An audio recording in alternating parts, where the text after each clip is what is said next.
but you refuse to move. This is my story. I am Hadnielo, a curvy black African woman with a milk chocolate complexion, 21 years old with long flowing black hair. I wear a fitting Ankara dress and brown sandals. And I was chosen to be the bride of the ancestral river. In our village, it's an ancient tradition. Every year, a young woman is selected to marry the river deity, ensuring prosperity for our people. It's considered an honor, a sacred duty, but to me it feels like a death sentence. I've always been different. Some whisper that I'm blessed by the spirits, others say I'm cursed. Either way, I was an obvious choice for this year's bride. The day of my selection, I remember the elders' solemn faces as they announced my name. My mother, dressed in a bold Ankara wrapper, wept, torn between pride and sorrow. My father, in his embroidered Ankara tunic, stood stone-faced, unable to meet my eyes. I felt the weight of generations of tradition pressing down on me. But as I stand here now on the riverbank, something inside me rebels. I can't do this. I won't do this. The murmurs of the crowd grow louder as I take a step back from the water's edge. Hadnielo, the village chief, calls out, his deep voice a mix of concern and warning. He wears a grand Ankara robe patterned in hues of gold and crimson. You must fulfill your duty. The prosperity of our people depends on it. I shake my head, my long hair whipping in the wind. No, I say, my voice stronger than I feel. I won't sacrifice my life for a tradition we don't understand. Gasps ripple through the crowd. No one has ever refused before. The chief's face darkens with anger and fear. You risk bringing the river god's wrath upon us all. But I stand my ground. Have any of you ever seen this river god? Has anyone ever returned from this so-called marriage to tell us what it's like?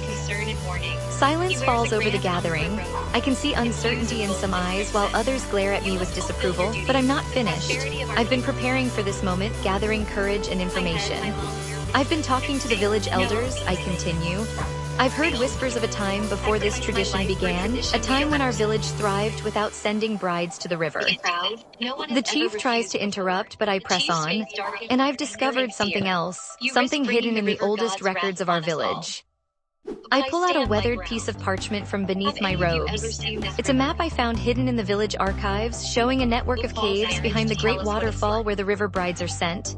This map shows a secret passage, I explain, my voice carrying over the crowd.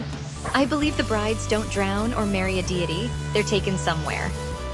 The revelation sends shockwaves through the gathering. Some elders shift uncomfortably, avoiding eye contact. Others lean in, intrigued by this new information. We need to investigate, I declare. We need to find out what really happens to the brides, who's with me. To my surprise, several young men and women dressed in various Ankara patterns step forward, even a few elders nod in agreement. The chief, seeing he's losing control of the situation, reluctantly agrees to form a search party. As we prepare for our expedition, I can't help but wonder what we'll find. Are the past brides still alive? Are they trapped in some kind of spirit world? Or is there a more earthly, sinister explanation for their disappearance? Our journey begins at dawn. We follow the river's course, the roar of the waterfall growing louder with each step. The cave entrance is hidden behind a curtain of water, just as the map indicated. As we enter, the air grows cool and damp. The passages twist and turn, leading us deeper into the mountain.